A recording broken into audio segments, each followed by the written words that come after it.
Olá, tudo bem? Professor Alisson Brandão, de Filosofia. Como vão as coisas?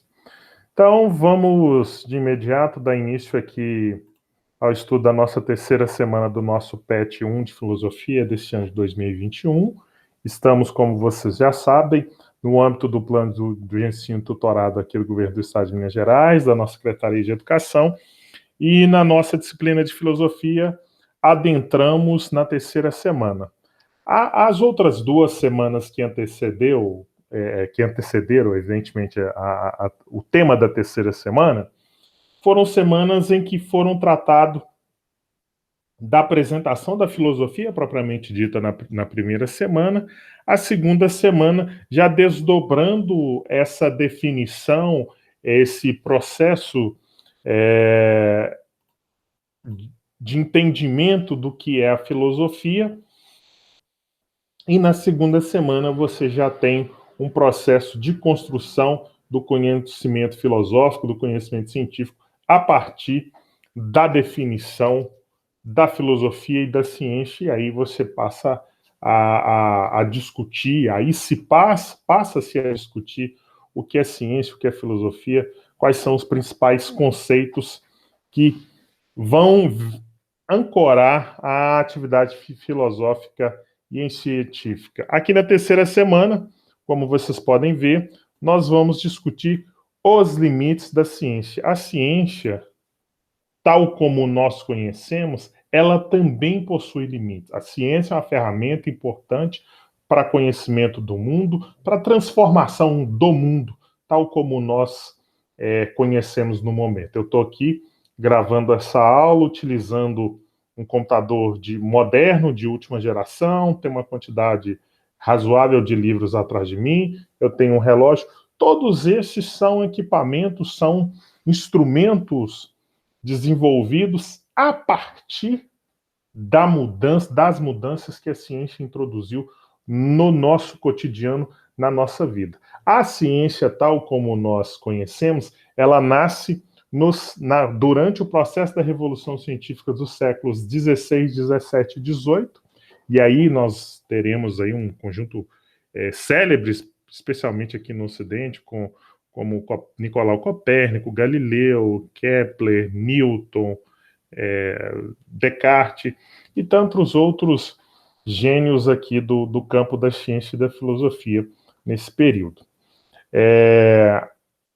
Para a gente iniciar esse processo de discussão dos limites da ciência, o texto nos propõe voltarmos novamente o nosso olhar para o senso comum. O que é o senso comum? O senso comum, nós já sabemos que é esse saber comum, que a gente apreende, que a gente domina a partir da nossa vivência, da nossa relação com o mundo. Então é muito natural e é normal para cada um de nós, se nós levantarmos logo cedo, entre as 6 e 7 da manhã, a gente vai perceber que o sol está nascendo a leste.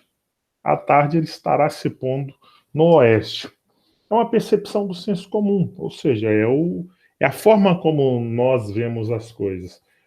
Agora, cientificamente está comprovado que essa sensação de que o Sol está indo de um lado para o outro com o passar do dia, nada mais é do que um movimento de rotação da Terra que gira em torno do seu próprio eixo diariamente, produzindo a noite e o dia. Então, não é o Sol que está girando ao redor da Terra, e sim o oposto, como demonstrou lá Nicolau Copérnico, que eu citei há pouco, em 1500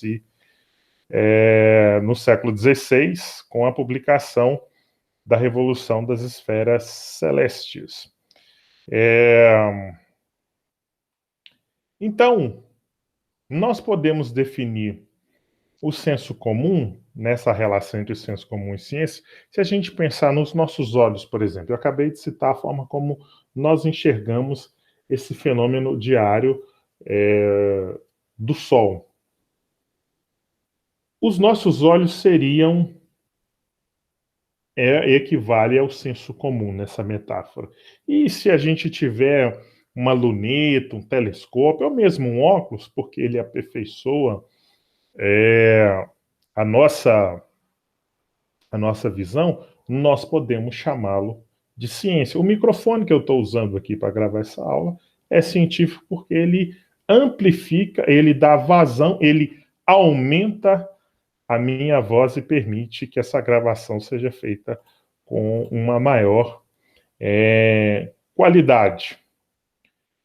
Então,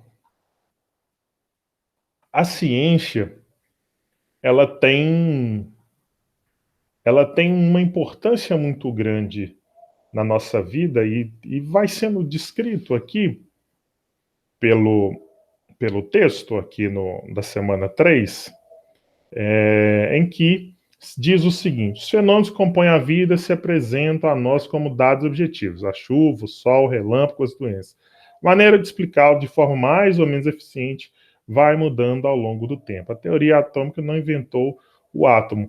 Tem uma coisa assim da ideia de que a ciência está sempre descobrindo leis, fenômenos, que essas coisas já estão dadas, ou seja, nós chamamos os fenômenos da natureza de algo necessário, porque eles já existem no mundo da natureza, independente da nossa vontade ou não. Então, a razão humana faz um esforço para compreendê-los, para captá-los. Aqui há uma crítica, quando nós pensamos dessa forma a ciência, de que a ciência estaria plenamente distanciada da vida e da realidade, que há um processo tão grande e contínuo de especialização da ciência e daqueles que produzem a ciência, o cientista, de forma a torná-lo algo estranho a nós, ou seja, algo alienado a nós mesmos, a ponto de nós não nos reconhecermos naquilo que a ciência eventualmente venha a fazê-lo.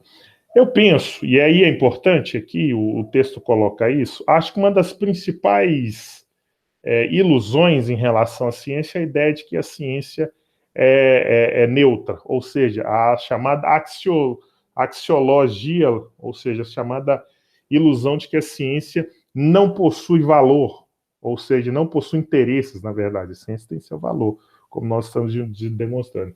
Então, essa falácia, essa mentira em torno de uma neutralidade axiológica da ciência, ou seja, de uma ausência de valores, de uma ausência de interesses científicos, permeia muito a forma como nós enxergamos a ciência. Por quê? Primeiro, nós temos uma visão distorcida da ciência, ou uma visão parcialmente verdadeira. Há uma forte associação entre a ciência e aquele estereótipo representado por figuras como Einstein, por exemplo, de um cientista, homem, branco, de cabelos grisalhos, manuseando líquidos e fórmulas indecifráveis para a maioria de nós num determinado laboratório. E é uma meia-verdade. É uma visão muito parcial do que é ser a ciência. Essa visão da ciência está mais próximo do que seriam os sábios, os cientistas lá do período da Renascença, porque os cientistas do período da Renascença, eles tinham um quê de misticismo, né? Diria Leonardo da Vinci. Então, essa imagem acaba nos afastando, acaba nos impedindo de compreender as relações que a ciência detém com o poder político, com o poder econômico, com o poder ideológico e com o poder midiático. Aqui tem uma citação interessante do texto da Marilena Chauí, onde ela lembra que um filósofo, um pensador alemão, o Houston Chamberlain, tentou desenvolver cientificamente pressupostos que pudessem justificar a chamada superioridade da raça branca em relação à raça negra, em relação a outros grupos étnicos no mundo. Aqui no Brasil isso também foi feito no final do século XIX para o início do século XX, né, quando quando você tinha médicos, você teve um médico, por exemplo, na Bahia, o Nina Rodrigues, que acreditava, que fez experimentos semelhantes, e aquilo que ele percebia como diferente entre homens brancos e homens negros, ele justificava isso como uma superioridade dos homens brancos. Então ele fez experiências com crânios de homens brancos e homens negros para justificar a inteligência, a superioridade da inteligência do homem branco. E isso passou, isso aqui é uma citação da biologia, passou para a questão do comportamento, da sociologia e tantos outros. Então, aqui, se você vê a ciência, vejam só vocês, a utilização da ciência para fins meramente políticos, para fins outros que não o conhecimento propriamente como um valor em si, como a gente poderia imaginá-lo. Vamos lembrar aqui da Segunda Guerra Mundial. A Segunda Guerra Mundial, ela se encerra como? Ela se encerra com os norte-americanos despejando 2 bombas atômicas sobre 2 cidades japonesas, Nagasaki e Hiroshima. E o Japão né, militarmente já estava derrotado. Foi muito mais no sentido de ver o tamanho da capacidade destrutiva ou afirmar o poder político e de extermínio, né, a superioridade militar dos norte-americanos naquele momento. Então, quando você produz uma bomba atômica, o cientista não é inocente a ponto de saber que aquilo pode ser usado para um extermínio de milhares ou milhões de pessoas. A mesma coisa quando se produz remédios e assim sucessivamente. Então, essa relação da ciência com grupos econômicos, com interesses políticos, fica claro, inclusive, nesse período daqui da pandemia da Covid-19. Vejam só, as grandes vacinas hoje que estão sendo distribuídas, né, que os governos nacionais estão adquirindo, diga-se de passagem, uma minoria, porque é uma corrida aqui muito desigual, aqueles países mais desenvolvidos ou com mais recursos estão comprando já compraram mais de 85% das vacinas,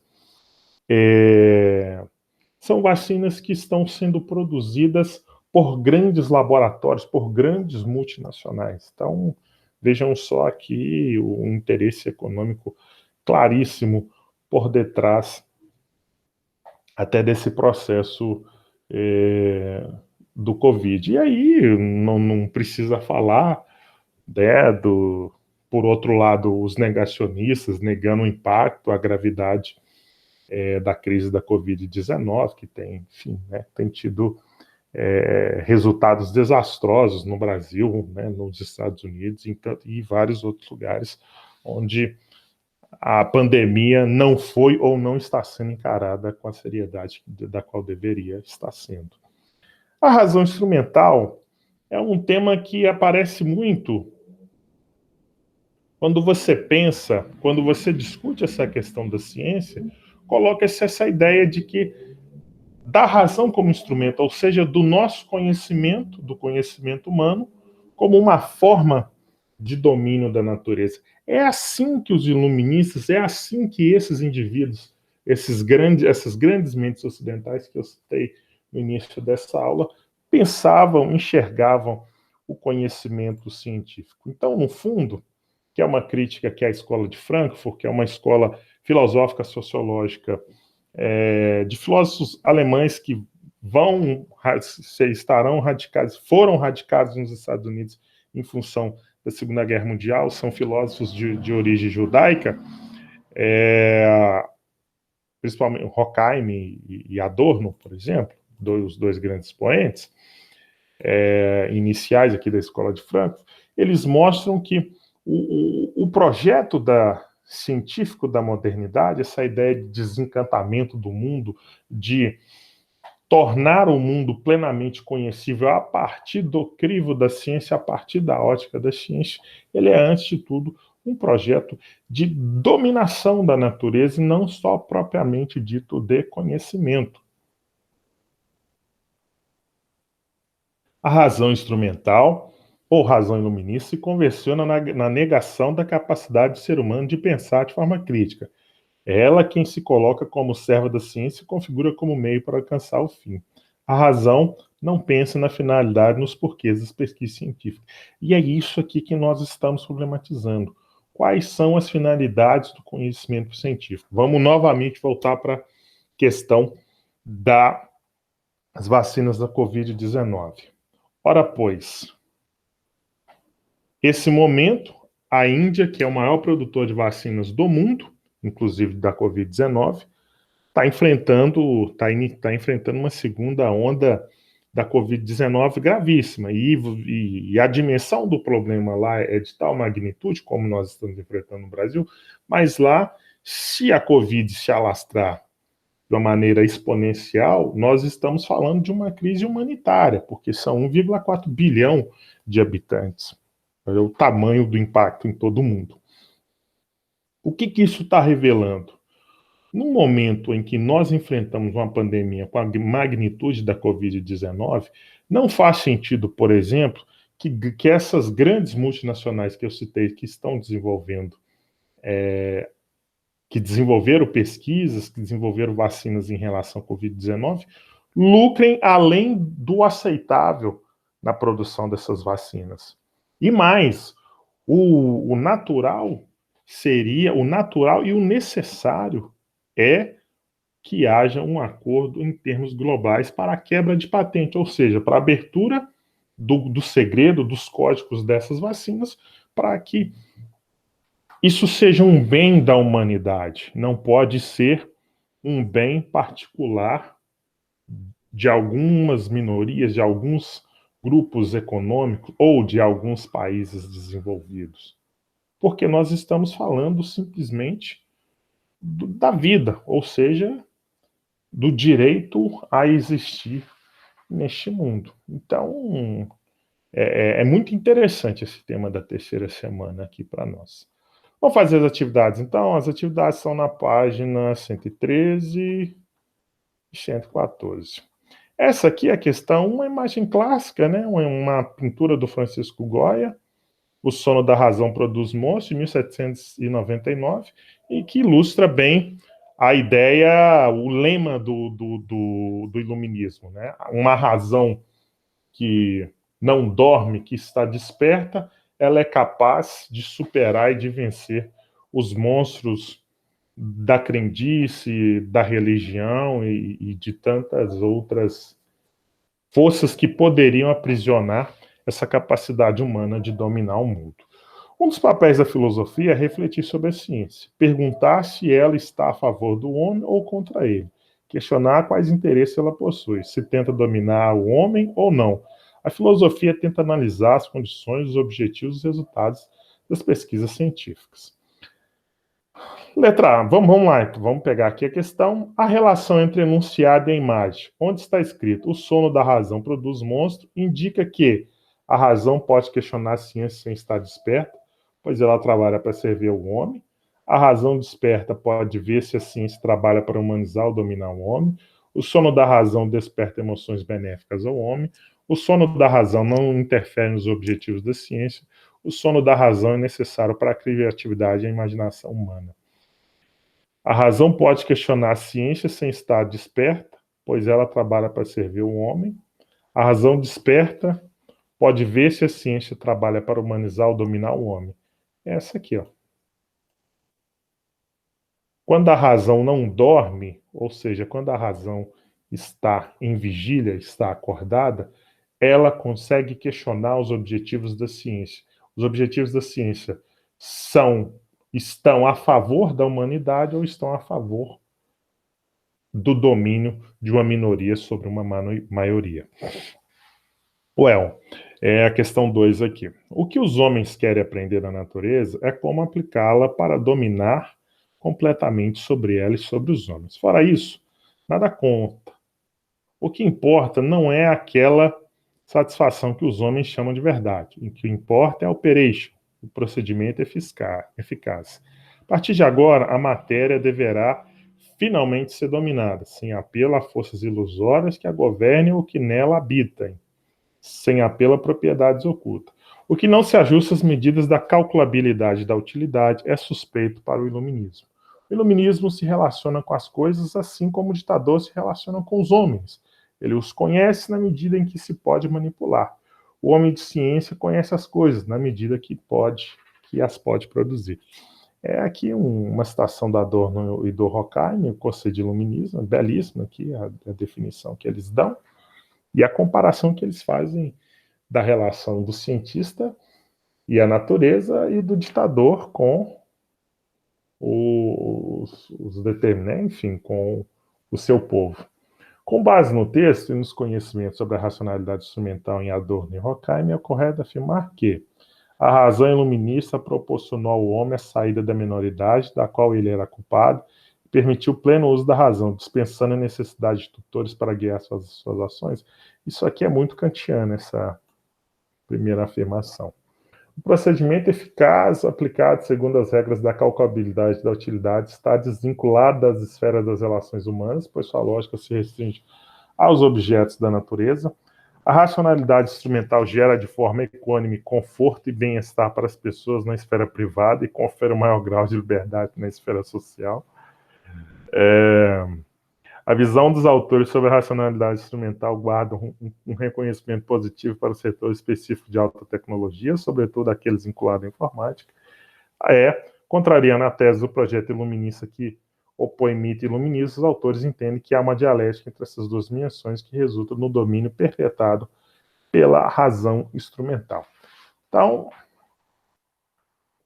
o que vocês acham? Com base no texto, nos conhecimentos sobre a racionalidade instrumental em Adorno e Horkheimer, é correto afirmar que a C e a D são claramente falsas. A razão iluminista proporcionou ao homem a saída da menoridade da qual ele era culpado e permitiu o uso da razão. A também parece equivocado. O procedimento eficaz aplicado segundo as regras da calculabilidade da utilidade está desvinculado da esfera das relações humanas, pois sua lógica se restringe aos objetivos da natureza? Não é também. Contrariando o projeto iluminista que opõe o mito e iluminismo, os autores entendem que há uma dialética entre essas duas dimensões que resulta no domínio perpetrado pela razão instrumental. A visão dos autores sobre racionalidade instrumental guarda um reconhecimento positivo para o setor específico da tecnologia. É uma questão assim, com um grau maior de dificuldade.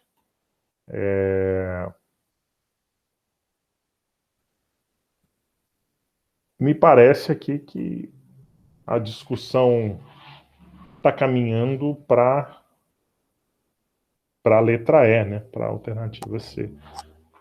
A letra E. Ok? Então é isso, então, né? Um forte abraço, continue estudando, fiquem conosco e até a próxima aula.